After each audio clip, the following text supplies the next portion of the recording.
네, 안녕하세요. 예, 처음 뵙는 분들도 계실 것 같아가지고 일단 소개 먼저 하고 시작하도록 하겠습니다. 저는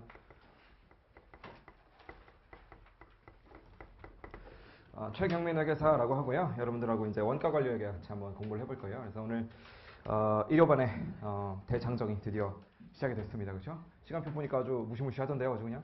그래서 굉장히 긴 여정이 될 거고요.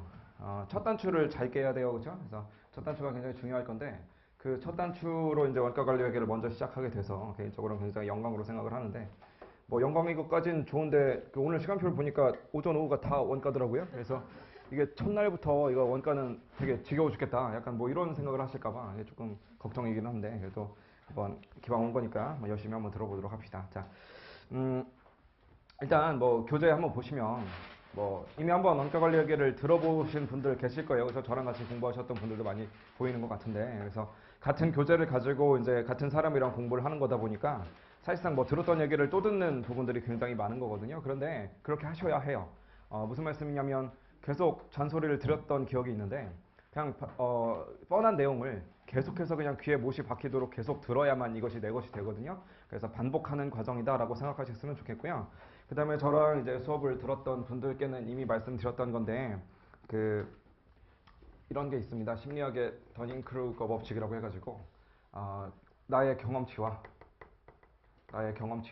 그 다음에 우리의 자신감 심리학적으로 분석해 놓은 게 좀 있거든요. 그래서 제가 이제 예전에 그냥 심심해서 한번 책을 읽다가 이렇게 생긴 것을 한번 발견을 했었는데 되게 맞는 말이다라는 생각을 좀 많이 했었어요. 심리학에서 이제 뭐라고 얘기를 하냐면 자신감이라고 하는 것이 경험을 많이 하면 많이 할수록 점점 올라갈 것처럼 느껴지잖아요. 그런데 자신감이라는 건 그런 게 아니고요. 이런 모양으로 올라간다라고 이야기를 하더라고요. 이렇게. 그렇죠? 되게 맞는 말 같은 거야. 제가 이 책을 처음 읽었을 때가 운전면허를 처음 딸 때였었는데요. 어떤 생각이 들었냐면은 처음 운전할 때 저는 운전이 너무나 재밌고 처음엔 좀 무서웠었어요. 처음엔 무서웠었는데 어느 정도 익숙해지니까 이렇게 재밌는 게 없는 거예요. 그래서 처음에 조금 몇 번 운전을 해보고 나서 저는 제가 무슨 뭐 슈마운 줄 알았어요. 너무 잘하는 거야 운전을 제가 생각해도. 그래서 자신감이 막 계속 올라갑니다. 이렇게 그렇죠? 자신감이 엄청나게 올라가다가 운전을 몇 번 더 해보고 나면 뭐 직접적으로 사고를 낸 적은 아직까지는 없지만 사고 나는 현장을 목격하기도 하고 그렇죠? 그 다음에 뭐 여러 가지 아찔한 순간을 좀 경험하기도 하고 누구나 그런 경험이 한 번쯤 있잖아요. 그렇죠? 그런 경험이 있고 나서는 자신감이 뚝 떨어지고 그 다음부터는 핸들 잡기가 너무나 무서운 거예요. 그렇죠? 그러다가 그 과정을 좀 극복하고 이제 계속해서 어떻게 어떤 부분을 조심해야 되는 거구나라는 것을 좀 깨닫는 순간 그래도 좀 자신감이 이렇게 올라가게 돼 있어요. 그렇죠? 그래서 굉장히 맞는 말이다라는 생각을 하면서 이제 이 책을 읽었었던 기억이 있는데 여러분들께 좀 소개를 시켜드리는 이유는 뭐냐면 아마 원가를 뭐 한 번이 됐든 두 번이 됐든 이미 공부를 해보신 분들은요. 뭐 여러 가지 유형이 있겠지만 몇몇 분들은 여전히 이제 아직까지 수업만 들어봤을 뿐이지 복습을 별로 안 했다라고 하시는 분들은 아직은 뭐 자신감 별로 없을 거예요. 그런데 한번 원가를 들어보시고 난 후에 아이 뭐 별거 아니네. 나 할만한 것 같아 라고 해서 자신감이 막 여기까지 올라가 계신 분들도 분명히 계실 거거든요. 근데 어떤 분들이시든 간에 아직 공부를 좀 덜 하신 거예요. 그렇죠? 아직까지 공부 한 여기 정도까지 안 오신 여기 정도까지밖에 안 오신 거고요. 저랑 이제 그 의료반을 하면 어디까지 여러분들을 올려놓는 게 목표냐면 한 여기 정도까지 올려놓는 게 목표입니다. 자, 무슨 말씀이냐면 자신감이 다시 한번 이렇게 올라가는 요 정도까지 올려놓고요. 나중에 뭐 객관식반이나 이런 것들 말몰이 반에서 이제 쭉 올리는 이런 단계를 다음 커리큘럼에서 할 거예요. 그런데 이제 더 중요한 건 뭐냐면요. 여기까지 오는 동안 분명히 어떤 일이 한번 생기냐면 자신감이 뚝 떨어지는 일이 한번 생기게 될 거예요, 분명히. 그렇죠? 그래서 그런 과정을 좀 잘 넘어가시는 게 되게 중요합니다. 그러니까 누구나 겪는 일이에요. 누구나 어떤 생각을 하시게 되냐면 처음 분명히 한번 들었거든요. 내 교재에 지금 하고 있는 말들이 적혀 있다고요. 적혀 있음에도 불구하고 분명히 내 글씨인데 내가 적은 기억조차 없는 거야. 이게 뭐였는지가 아니라. 그렇죠? 그래서 책을 보시면 보실 때마다 뭐만 내 눈에 보이냐면은 내가 아는 게 눈에 보이는 게 아니라 내가 모르는 것만 자꾸 눈에 들어오거든요. 그러다 보면 자신감이 떨어질 수밖에 없어요. 그런데 그런 과정들을 잘 이겨내시는 게 굉장히 중요합니다. 그래서 어쨌든 간에 수업 진행은 어떻게 할 거냐면요. 기본반에서 봤던 거랑 똑같이 이제 기본적인 내용들, 이론들을 이해시켜 드리는 걸 위주로 할 겁니다. 그게 제일 중요해요. 그게 제일 중요하고요. 그 다음에 이제 한 바퀴를 이미 돌리셨던 분들이 계실 테니까 문제를 좀 많이 풀어볼 겁니다. 그래서 뒤에 있는 주관식 문제도 한두 문제씩은 좀 풀어볼 거고요. 그 다음에 오늘은 첫날이라서 이제 준비를 안 했는데 이제 어느 정도 진도가 나가고 나서 최소한 한 두 챕터나 세 챕터 정도 나가고 나면 그때마다 한 번씩 제가 유인물로 객관식 문제들을 좀 보여드릴 거예요. 근데 그 객관식 문제는 뭐냐면 뭐 세무사 시험은 아니고요. 원가관리회계가 나오는 시험들 중에서 조금 세무사보다는 조금 난이도가 낮은, 조금 덜 어려운 그런 시험들이 몇 개 있거든요. 대표적으로 뭐 관세사라든지, 뭐 감정평가사라든지, 혹은 뭐 재경관리사라든지 이런 시험들이 있는데 거기 기출됐던 문제들 보면 우리 시험에 비해서는 조금 난이도가 낮은데 그래도 여러분들 딱 준비할 때 그 연습하시기엔 딱 좋아요. 그래서 객관식 문제도 한번 풀어보는 그런 시간을 좀 갖도록 하겠습니다. 어쨌든 간에 수업을 오실 때는요. 좀 전에 말씀드렸다시피 문제풀이를 좀 해볼 거고 특히나 나중에 이제 객관식 문제 풀어볼 때는 스스로 풀어보는 시간을 가질 수 있도록 한 1, 2분 정도씩 시간을 드릴 때도 있을 거거든요. 그래서 그런 것들을 대비해서 좀 계산기를 하나씩 가지고 다니세요. 그래서 계산기를 하나 구입하셔가지고 이게 계산기 뭐 세무사 공부하는 사람이 계산기 없는 건 말이 안 되는 거거든요. 그래서 계산기 꼭 좀 가지고 다니시고요. 수업을 왔는데 계산기 쓸 일이 없었다라고 할지라도 계산기는 항상 내 몸에 가까이 두시는 게 좋아요. 그렇죠? 그래서 계산기랑 좀 친해지셔야 된다라는 말씀 드리고 싶고요. 그 다음에 다른 과목도 뭐 비슷하겠지만 원가관리에게는 특히나 이제 문제 한 문제 푸는 데 있어서 덩어리 자체가 되게 크거든요. 그래서 그런 것들을 메모하시는 데 있어서 조금 빠듯하실 거예요. 그냥 교재의 여백만을 이용하시기에는 조금 빠듯하실 거기 때문에 노트 한 권 정도는 조금 준비를 하셔가지고 얇은 노트 하나 정도 준비하셔서 자기만의 어떤 필기 노트 이런 것들을 좀 만들어 두시는 것도 굉장히 좋은 수업 듣는 요령이 될 것 같습니다. 아무튼 교재를 한번 구경을 좀 해보도록 할게요. 교재 보기 전에 제가 조금 수업 진행에 참고하려고 그러는데 원가관리에게 완전 처음 들어보시는 분들 손 좀 잠깐 들어보실래요? 완전 나 원가의 원자도 모른다. 괜찮아요? 손 한번 들어보세요. 비중이 얼마 되시는지 보려고. 네, 알겠습니다. 예. 자, 우리 교재를 좀 한번 볼게요. 구순서, 이남재, 공저인 책이고요. 우리 이남재 선생님은 우리 뭐 원가관리회계 대표 강사님이시고 그 다음에 구순서 이분은 우리 학원의 원장님이십니다. 그래서 학원 원장님의 성함이 들어가 있는 아주 뭐 훌륭한 책이에요. 그렇죠? 그래서 교재를 좀 넘겨볼 텐데 어디를 좀 보시냐면요. 24페이지 한번 가보세요. 24페이지를 한번 가보시면 챕터 1 해가지고 원가관리회계 일반이라고 적혀 있습니다. 그렇죠? 원가관리회계 일반. 그래서 뭐 시험하고 직접적인 관련이 있는 챕터는 아니고요. 그냥 원가관리회계에서 이런 거 배울 거예요 라는 것들을 좀 소개해드리는 그런 챕터다라고 생각하시면 되겠네요. 자, 한번 좀 읽어보도록 할게요. 거기 첫 번째 줄에 보니까 의의라고 되어 있거든요. 원가관리회계는 어떠한 의의가 있는가 라는 것을 한번 읽어보시면 자, 원가관리회계라는 것은 경영자의 일상적인 경영활동을 위한 계획과 그 다음에 통제 및 외부 고용 재무제표를 작성하는 데 유용한 그런 경제적인 정보를 제공하는 서비스 활동, 그것을 원가관리회계 이렇게 부른답니다. 그죠? 다시 한번 읽어볼게요. 자, 원가관리회계라는 것은 뭐냐? 경영자의 일상적인 경영활동을 위한 계획과 통제 및 외부 보고용 재무제표를 작성하는 데 유용한 경제적 정보를 제공하는 그런 서비스 활동을 말한다라고 적혀 있습니다. 자, 그 밑에 줄에 보시면 뭐 재무회계는 어쩌고 저쩌고 이렇게 나와 있거든요. 그래서 재무회계라고 하는 과목이 여러분들이 가장 먼저 접하는 회계 원리를 통해서 가장 첫 번째로 접하는 회계 과목 중에 이제 재무회계라는 게 있거든요. 그렇죠? 그래서 오늘 아마 오후에도 재무회계 과목이 있는 걸로 알고 있는데 재무회계랑 관리회계랑 일단 좀 구분을 짓고 넘어가셔야 되겠죠. 그렇죠? 자, 재무회계. 재무회계라는 과목도 있고요. 저랑 같이 이제 원가관리회계라는 과목을 공부하게 될 텐데 원가관리회계, 원가회계하고 관리회계하고 합쳐서 원가관리회계 이렇게 부르는 거예요. 그렇죠? 그런데 앞부분에서 이제 우리는 원가회계를 먼저 배워볼 거고요. 그 다음에 뒤에 가서는 관리회계라는 것을 배워볼 건데 재무회계랑 그 다음에 관리회계랑 둘이 조금 서로 대비되는 측면들이 많이 있습니다. 그것이 이제 적혀 있는 게 밑에 있는 그 세 번째 줄에서부터 말로 쭉 적혀 있는 건데요. 뭐 한번 각자 한번 읽어보시도록 하시고요. 우리 재무회계랑 관리회계랑 어떤 차이점이 있는가를 저랑 같이 한번 요약을 해보도록 하겠습니다. 자, 우리 재무회계는요. 재무회계에서 여러분들 배우시는 이론들은 나중에 어디다 써먹으려고 이게 있는 거예요. 제가 이걸 다른 수업에서 재무회계는 어디다 써먹으려고 배우시나요? 라고 여쭤봤더니 어떤 분께서 시험 보려고요? 이러시더라고요. 굉장히 맞는 말이긴 한데 어쨌든 뭐 시험 보려고 하는 거긴 한데 우리 재무회계는 궁극적인 목적이 뭐냐면 여러분들 시험 합격하신 다음에 재무회계에서 배웠던 회계 기준 그거 가지고 뭐 하자는 거예요? 외부에다 공시하는 걸 배우는 거예요. 그렇죠? 재무회계에서 재무제표라고 하는 것을 만들게 되는데 그 재무제표는 왜 만드는 거냐? 외부에다가 공시하기 위해서 재무제표라고 하는 것을 만듭니다. 그렇죠? 우리 회사에서 뭐 이러이러한 매출을 했고요. 그 다음에 그러기 위해서 원가가 얼마 나왔고요. 그 다음에 뭐 재고자산 얼마 있고요. 이런 것들을 잘 만들어가지고 외부에다 보여줘야만 이 회사가 지금 어떤 상태에 있는지, 좋은 회사인지 안 좋은 회사인지 이런 것들을 알 수 있을 거 아니겠어요. 그렇죠? 그게 바로 재무회계다 그런 얘기죠. 그렇죠? 자, 외부 공시용으로 만드는 거다 보니까 재무회계에서 만드는 재무제표는 누가 이용하느냐? 외부의 이용자들이 이용을 하겠죠. 그렇죠? 외부 이용자. 자, 외부 이용자는 대표적으로 누가 있는 거예요? 우리 회사에다가 돈을 꽂아준 주주라든가 혹은 돈을 빌려준 채권자라든가, 그죠? 주주나 채권자 이런 사람들을 우리는 대표적인 외부 이용자 이렇게 부르는데, 저 사람들을 보라고 우리가 외부에다가 공시해 주는 거, 그게 바로 재무회계에서 만드는 재무제표가 되겠죠. 그렇죠? 자, 근데 반면에 관리회계다라고 한다면요, 관리회계는 외부에다 보여주는 용도가 아닌 거예요. 그렇죠? 말 그대로 내부적으로 관리하자 이런 얘기고요. 내부적으로 관리한다라는 얘기는 결국 누구 보여준다는 거냐? 외부 이용자가 아니라 내부에 있는 이용자들을 보여주기 위해서 만드는 그런 재무제표다라는 얘기죠. 그렇죠? 그래서 이건 외부에다 공시하는 것이 아니고요. 얘는 내부적인 관리가 필요한 항목들, 그러다 보니까 우리 내부에 있는 내부 이용자들을 위해서 만들어주는 정보가 바로 관리회계적인 정보다, 뭐 그런 얘기였죠. 그렇죠? 자, 그런데 여기서 말하는 내부 이용자라는 것은 대표적으로 누구를 내부 이용자로 가면 되겠어요? 우리 외부 이용자는 주주나 채권자다라고 한다면 내부 이용자는 뭐 우리 사장님이지 뭐죠? 우리 사장님한테 보고를 해야 될 거 아니야. 그래서 우리 사장님이라고 한다면 조금 유식한 말로 하면 경영자 정도가 되겠죠. 이렇게 경영자. 그렇죠? 그래서 경영자들 보라고 우리는 관리회계에서 일종의 보고서를 만들게 된다. 뭐 그런 얘기입니다. 그렇죠?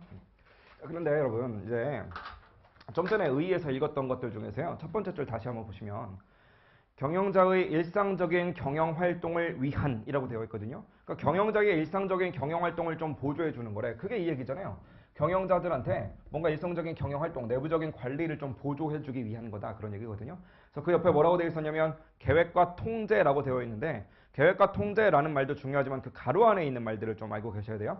계획 안에 뭐라고 되어 있냐면 의사결정이라고 되어 있고요. 통제하고 가로 안에 뭐라고 되어 있냐면 성과평가라고 되어 있습니다. 그래서 우리 내부적인 관리에 대해서 배운다라고 이야기를 하고 있는데, 그 내부 관리가 대표적으로 뭘 얘기하냐면 첫 번째로는 의사결정을 이야기해요. 의사결정, 그 다음에 두 번째로는요, 우리 성과에 대한 평가다, 이런 얘기들. 이렇게 성과를 평가해야 된다, 이렇게 두 가지를 배우는 것이 바로 관리회계다라고 생각하시면 되겠어요. 그래서 원가회계 다 배우시고 난 다음에 나중에 가서 이제 우리 책 중간 이후로부터는 관리회계거든요.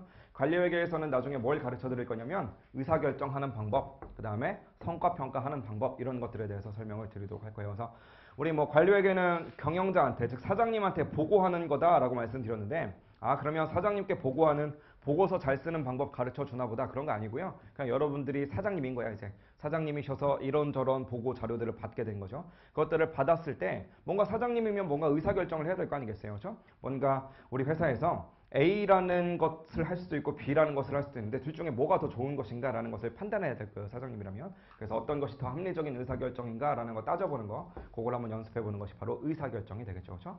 그 다음에 성과평가는 뭐 뻔한 얘기죠. 그렇죠? 우리 밑에 있는 직원들이 뭐 사업부가 있어요. 사업부 A가 있고 사업부 B가 있는데 둘 간의 이익이 어떻게 나왔다, 그래서 뭐 수익이 얼마 나왔고 원가가 얼마 나와서 최종적인 이익이 얼마가 나왔다, 이런 자료를 보고받을 거 아니겠어요. 그렇죠? 그런 애들을 다 보고받았을 때 과연 어떤 사업부한테 좋은 성과를 줘야지 공정한 성과평가가 될 것인가, 그런 것들을 한번 배워보는 시간을 나중에 가서 한번 가져보도록 할 겁니다. 그런데 거기 보니까 이제 괄호 안에 의사결정, 성과평가 이렇게 되어 있는데 그 앞에 보니까 계획과 통제라고도 되어 있거든요. 그래서 이 의사결정을 보통 계획이라고 부를 수도 있고요. 성과평가를 우리는 통제 뭐 이런 식으로도 부릅니다. 그래서 뭐 완전히 같은 말이냐라고 한다면 완전 같은 말은 아니에요. 그런데 우리 수업 목적으로는요, 그냥 계획이라고 써 있으면 아, 뭐 의사결정 관련된 얘기인가 보다, 그 다음에 통제라고 되어 있으면 아, 무슨 뭐 성과평가 관련된 얘기인가 보다 라고 좀 이해하시면 되겠어요. 그리고 특히나 요 앞에 있는 것보다는 성과평가, 요게 좀 중요하거든요. 성과평가라는 말이 통제라는 말이랑 뭐 그 말이 그 말인 것이다 라는 것을 꼭 좀 알아두셨으면 좋겠습니다. 왜 통제라고 표현하는가, 왜 통제랑 성과평가랑 비슷한 말이다 라고 하는가 라는 것은 조금 이따가 설명을 좀 드리도록 할게요. 자, 이렇게 설명하는 이유가 있거든요. 그래서 우린 앞으로 그냥 통제라는 말을 어디서 보시게 되면 아, 성과평가 얘기 하나보다 뭐 이런 정도로 연상을 좀 해주시면 되겠어요. 자, 왜 그런지는 조금 이따 보기로 하고, 우리는 일단 25페이지에 있는 표를 좀 한번 봅시다. 25페이지 제일 위에 보니까 뭐라고 되어 있냐면 재무회계, 그 다음에 관리회계, 이렇게 두 가지가 지금 나와 있거든요. 그래서 한번 비교를 해봅시다. 자, 목적이 있대요. 목적. 목적이 뭐냐? 재무회계는 외부에다가 보고하기 위한 목적이래요. 그러니까 보고하는 것을 우리는 공시한다 이렇게 부르잖아요. 그렇죠? 외부에다가 공시하려고 재무회계에서 재무제표라는 것을 만들게 됩니다. 그렇죠? 그래서 그 세 번째 줄에 보니까 전달 수단의 재무제표라고 되어 있네요. 그래서 첫 번째, 두 번째, 세 번째 칸 다 묶어서 한번 설명을 드리면 재무회계는요. 외부에다가 보고하기 위해서 재무제표를 만드는 겁니다. 그러려면 우리가 이거를 누구를 위해서 만드는 것이냐라고 한다면 외부에 있는 정보 이용자를 위해서, 즉 주주나 채권자 이런 사람들을 위해서 만드는 것이다. 뭐 그런 얘기겠죠. 그렇죠? 다시 한번 말씀드리면 주주나 채권자로 대표되는 외부 정보 이용자를 위해서 외부에다 보고를 해줘야 되는데 그 보고를 하기 위해서 우리는 재무제표를 만든다 이렇게 생각하시면 되겠네요. 그렇죠? 그게 이제 여러분들이 회계 원리에서부터 오늘 오후에 또 재무회계 배우시면서 배울 내용들이 되겠죠. 자, 관리회계는 뭐였어요? 그러면 관리회계는 정보 이용자가 내부 정보 이용자래. 경영자 얘기하는 거예요. 그렇죠? 경영자한테 내부적으로 관리해줄 그런 목적으로 뭔가 기업 내부적인 보고서를 만들어주는 것, 그것이 바로 관리회계다. 뭐 그렇게 이해를 하시면 되겠네요. 그렇죠? 그래서 정보의 속성을 보니까 재무회계는 과거의 역사적 정보고요. 관리회계는 미래의 예측적 정보다라고 적혀 있습니다. 그렇죠? 그러니까 재무회계는 외부에다가 보여주는 거니까 우리가 미래의 예상까지 해서 보여주면 그게 그냥 뻥치는 게 될 수도 있는 거잖아요. 그렇죠? 그래서 우리는 미래에 대한 예측까지는 하지 않습니다. 재무회계에서 매출액에 대해서 보여줄 때는요. 우리 작년에 매출액 요 정도 나왔었어요 라는 말만 해주면 되는 것이지 내년엔 아마 요 정도 될 것 같아요 라는 말까지는 안 해줘도 된다는 거예요. 외부에다 공시할 때는. 자, 그런데 관리회계는요. 관리회계는 어떻게 하는 거냐면 우리 사장님한테 보여주는 거니까 사장님 우리 작년에 매출액 얼마 정도 나왔었는데요. 뭐 이 상태로 나가면 내년 매출액은 어떻게 증가할 것 같습니다. 혹은 어떻게 감소할 것 같습니다. 이런 말 해줘야 될 거 아니에요. 그렇죠? 그래서 당연히 관리회계적인 측면에서는 미래 예측적인 정보까지도 포함한다라고 생각을 하시면 되겠죠. 그렇죠? 자, 나머지 것들은 다 읽어보시면 되는데 문제는 뭐냐면 이제 밑에서 두 번째 줄이에요. 두 번째 칸에 보시면 준거 기준이라고 적혀 있거든요. 준거 기준에 재무회계는 뭐 갭이라고 적혀 있고요. 관리회계는 무슨 뭐 코스트 베네핏 어널리시스라고 적혀 있는데 뭐 이게 말이 중요한 게 아니고요. 재무회계는요. 기준이 따로 있는 거예요, 없는 거야? 재무회계는 기준이 따로 있는 거죠. 왜냐하면 외부에다가 보고할 거 아니야. 외부에다 공시할 건데 그게 룰을 안 만들어 놓으면요. 우리 같은 외부 이용자가 딱 봤을 때 삼성은 삼성 나름대로 만들어 놓고 LG는 LG 나름대로 방법으로 만들어 놓고 현대는 자기네들 하고 싶은 대로 만들어 놓고 그걸 공시해. 그러면 같은 사람이 세 가지 회사에 대해서 놓고 비교를 해봤을 때 비교가 서로 안 될 거 아니겠어요? 서로 너무 다르게 생겼으니까. 그래서 분명히 외부에다 보고할 목적이다라는 그런 특성상 뭐가 있어야 되냐면 일정한 룰이 있어야 된다. 뭐 그런 얘기입니다. 그렇죠? 그래서 그 룰의 역할을 하는 것이 바로 갭이다라고 하는 거고요. 갭이라는 것은 뭐 일반적으로 인정된 회계 원칙 뭐 이런 식으로 표현하는데 그냥 쉽게 말하면 여러분들 공부하시는 IFRS다라고 생각하시면 되겠어요. 그렇죠? 그래서 IFRS라고 하는 그런 기업 회계 기준이라고 하는 것을 우리는 재무회계에서의 준거 기준이다 이렇게 부르는 거죠. 자, 근데 관리회계는요. 여기 적혀 있는 말이 중요한 게 아니고요. 그냥 중요한 얘기는 뭐냐면 관리회계는 일정한 정해진 룰이 없다. 그게 제일 중요한 말이 되는 거예요. 그래서 얘처럼 뭐 기업회계 기준 이런 걸 배우는 게 아니거든요. 우리는. 그래서 기준서를 배우는 게 아니고요. 그냥 이론을 배우는 거야. 이론을. 그래서 뭐 대학 교수님들이 만들어 놓거나 아니면 실무적으로 여러 가지 경험치로 쌓여있는 노하우들 그런 것들을 통해서 우리는 뭘 알 수 있냐면 어떻게 의사결정하니까 가장 합리적이더라. 어떻게 성과를 평가해줬더니 가장 공정하더라 라는 것들이 쌓여있는 데이터가 있을 거 아니겠어요. 그런 것들에 대해서 한번 배워보자는 것이지 절대로 기준을 배우는 게 아니에요. 이해하시겠죠? 그렇죠? 자, 그러다 보니까 이게 공부하시는 데 있어서 좀 장단점이 있는데 회계 기준을 배우잖아요. 회계 기준을 배우잖아요. 그러면 어떤 교재를 사든지 간에 용어는 다 똑같아요. 그리고 어떤 시험이든지 간에 재무회계가 나온다? 그러면 용어는 다 똑같다고요. 당연하겠죠? 기준서에 있는 그 용어를 그대로 써야 될 테니까. 그래서 용어에 대한 고민은 별로 안 하셔도 돼. 그냥 교재에 있는 내용만 다 읽으시면 돼요. 그런데 문제는 뭐냐면 관리회계에서는요. 이게 기준서를 배우는 게 아니다 보니까 용어가 다 뒤죽박죽이에요. 그래서 사실 같은 말인데 우리 교재에서 표현하는 말하고 다른 교재에서 표현하는 말하고 조금 다른 경우가 되게 많아요. 심지어 같은 세무사 시험인데 올해는 어떠하게 같은 말을 어떠한 단어로 표현했다면 작년에는 또 다른 말로 표현했다든지 그래서 용어 자체가 좀 뒤죽박죽으로 쓰는 경우가 되게 많거든요. 관리회계가. 그래서 그것 때문에 조금 스트레스를 받을 수가 있어요. 그런데 시험에서 나올 만한 말이라든지 혹은 그런 것들은 제가 좀 다 짚어드릴 테니까 사실 그리고 같은 단어에서 출발한 것이기 때문에 그러니까 이론이라고 말씀드렸는데 그 이론 자체를 만든 사람이 이제 미국에 있는 교수님들일 거 아니겠어요, 대부분이. 그래서 미국에 있는 교수님들이 보통 이제 하나의 영어 단어로 표현했던 것을 번역하는 과정에서 이제 한국에 있는 어떤 교수님은 A라고 번역하고 뭐 다른 교수님은 B라고 번역하고 이렇게 되어서 차이가 나는 것뿐이거든요. 그런데 시험 출제를 이제 어떤 교수님이 하실지 아무도 모르는 거니까 용어가 좀 그때그때 계속 뒤죽박죽이에요. 그런데 그런 나올 만한 용어들은 제가 좀 체크를 해드릴 거고요. 그 다음에 같은 영어 단어에서 출발하는 것이다 보니까 막 얼토당토 없이 다르거나 그러지도 않거든요. 그러니까 너무 크게 부담 가지실 필요 별로 없을 겁니다. 자, 근데 이제 이런 측면이 또 있죠. 재무회계는 IFRS라고 하는 기준서를 배우는 거다 보니까 뭐가 존재해요? 개정이 됩니다. 바뀌어요, 계속. 그래서 사실은 요번에도 크게 한번 바뀌었어요. 여러분들이 내년에 1차 시험을 볼 때쯤이면 아마 바뀐 기준 가지고 나올 거예요. 그래서 재무회계에서 그 금융상품 쪽 있죠. 무슨 뭐 매도 가능, 금융자산 평가, 손익 뭐 이런 것들 구하는 거. 그거 공부해 보신 분들 이미 계실 텐데 이미 다 잊어버리셔야 돼요. 다 바뀌었습니다. 다 바뀌어서 아마 내년에 시험에서는 다 다르게 나올 거예요. 용어도 다 바뀌었고요. 하는 방법도 다 바뀌었어요. 그리고 대표적으로 뭐 그러니까 이건 제가 뭐 구체적으로 설명드릴 얘기는 아니긴 한데 저도 회계기준서 바뀐 거 다운받아서 한번 읽어보고 충격을 받았거든요. 야, 이렇게 바뀌었어? 막 이러면서. 그래서 수익 쪽에서 보면 뭐 진행기준 사용해가지고 건설 회사들 이런 거 하는 거 있었잖아요. 그렇죠? 그것도 다 바뀌었습니다. 그래갖고 여러분들이 그동안 공부하셨던 것들 아마 깨끗하게 잊어버리셔야 될 거예요, 아마. 그래서 이게 재무회계 같은 경우에는 기준서가 해마다 바뀌기 때문에 바뀐 업데이트된 것을 계속 공부해야 된다라고 하는 그런 좀 단점이 있고요. 이제 관리회계는 좀 전에 말씀드렸다시피 용어가 좀 뒤죽박죽이다라고 하는 그런 어려운 점이 좀 있겠죠. 대신에 관리회계는 어때요?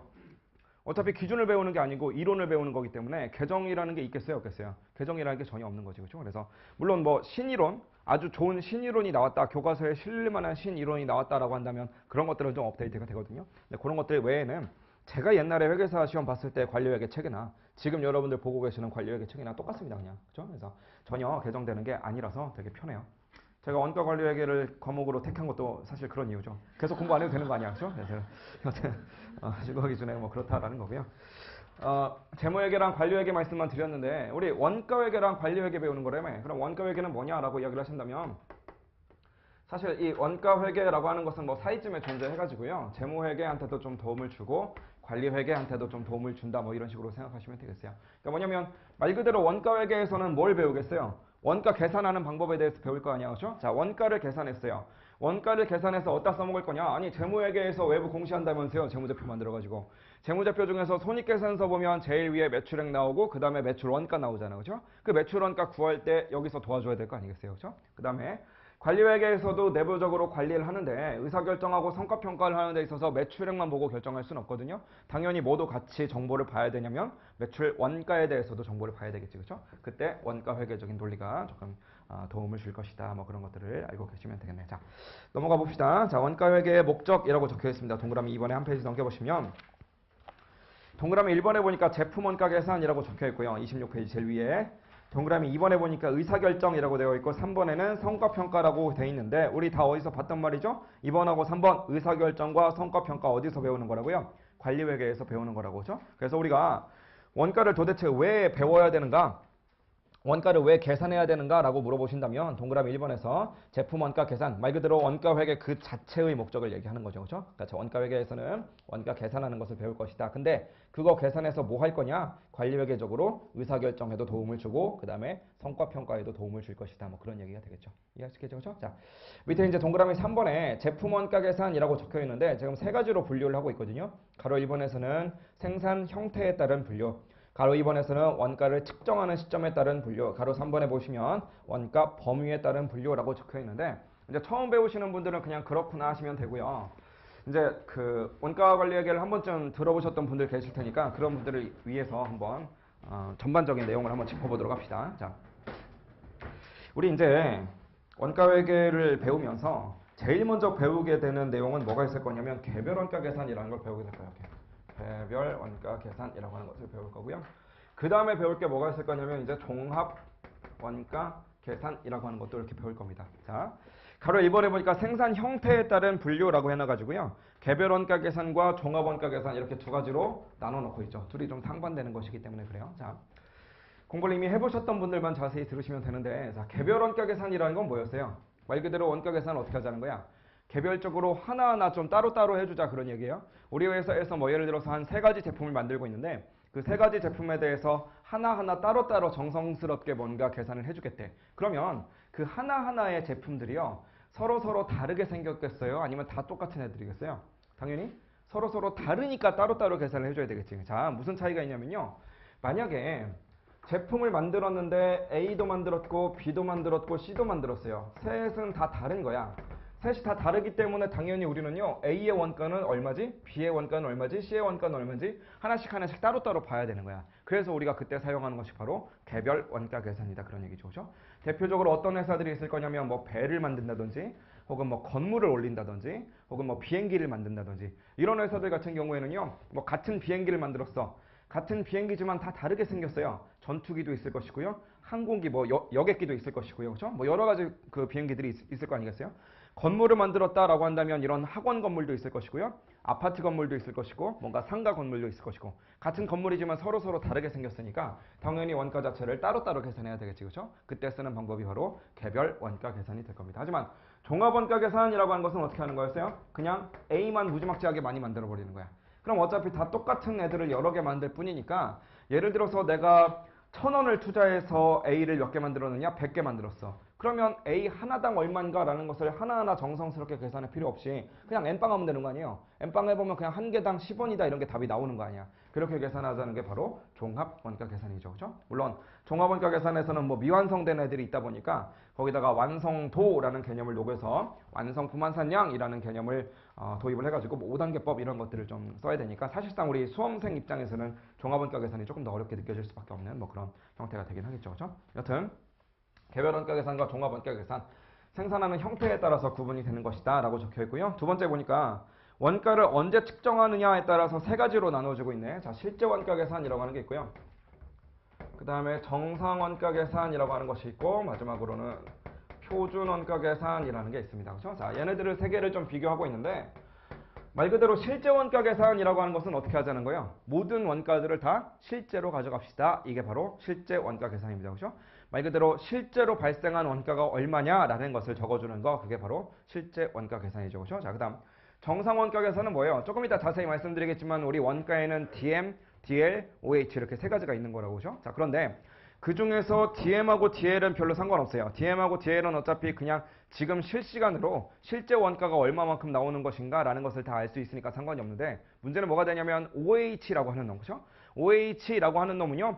얘네들이 언제 가봐야만 알 수 있냐면 12월 30일에 가봐야지만 알 수가 있는 거거든요. 그러다 보니까 적시성이 너무 떨어진다는 거야. 그래서 OH만큼은 우리가 가짜 숫자로 밀어넣자 라고 하는 것이 바로 정상 원가 계산이었죠. 그죠? 반면에 표준 원가 계산이라고 해서 가장 어려운 게 하나 있었는데 표준 원가 계산은 뭐였어요?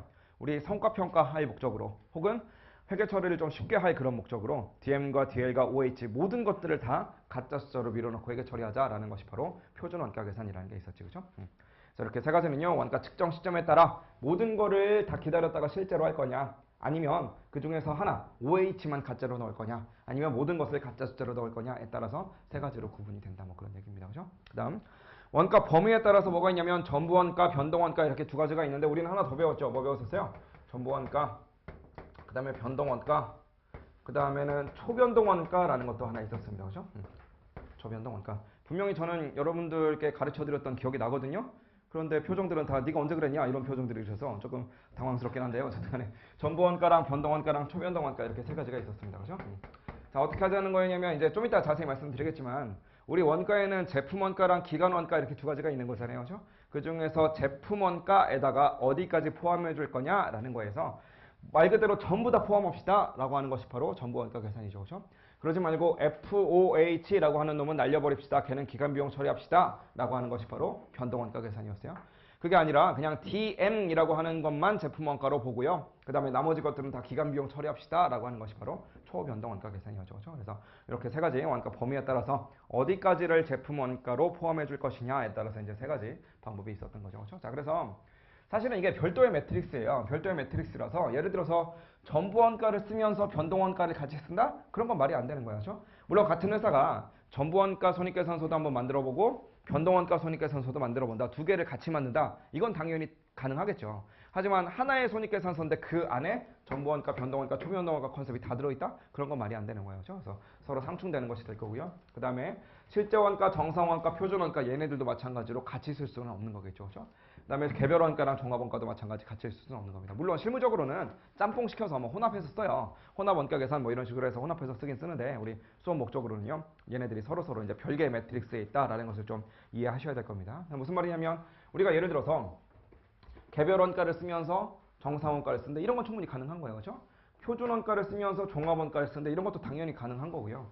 혹은 뭐 전부원가를 쓰면서 표준원가를 쓴다. 변동원가를 쓰면서 표준원가를 쓴다. 초변동원가를 쓰면서 뭐 정상원가를 쓴다. 이런 것들이 다 가능한 거라고요. 이해할 수 있겠죠. 그죠? 그래서 요 안에서는 서로서로 양립이 불가능하지만 같은 매트릭스, 다른 매트릭스끼리는 서로서로 다 같이 쓸 수 있는 것이다. 라는 것을 좀 알고 계시면 되겠네요. 그래서 이 부분은 이제 앞으로 우리가 계속 구체적으로 할 얘기들이니까 지금은 그냥 그런가 보다. 맞아 그랬었지 정도로만 조금 이해하시면 되겠습니다. 자, 27페이지가 보니까 거기에 이제 관련된 기본 개념이라고 나와 있는데요. 한번 읽어보도록 할게요. 자, 가로 1번에 뭐라고 되어 있냐면 원가라고 되어 있습니다. 그렇죠? 원가라고 되어 있고요. 가로 2번에서는 원가 대상이라고 되어 있고 가로 3번에서는 원가 집합, 그 다음에 원가 행태, 원가 동인, 뭐 조업도, 관련 범위 뭐 이런 말들 적혀 있는데 우리 요거에 대한 자세한 얘기는 조금 이따가 나중에 와서 하도록 할게요. 그리고 아마 한 번쯤 배우셨던 분들은 이런 것들 읽어보면서 이게 개념이 이런 거였지 라는 것을 머릿속으로 한번 떠올려 보셔야 돼요. 그런데 자세한 얘기는 조금만 이따가 와서 해보도록 하겠습니다. 자, 이제 뭘 좀 보셔야 되냐면 28페이지에 있는 5번 원가의 분류, 여기서부터가 이제 본 게임이 되겠죠. 그렇죠? 그래서 요 얘기부터 한번 해보도록 할 건데 우리 그 첫날이고 원가 관리 하기가 오늘 좀 길기 때문에 좀 자주자주 끊도록 할게요. 잠깐 쉬었다 와서 원가의 분류 해보도록 하겠습니다. 쉬었다 오시죠.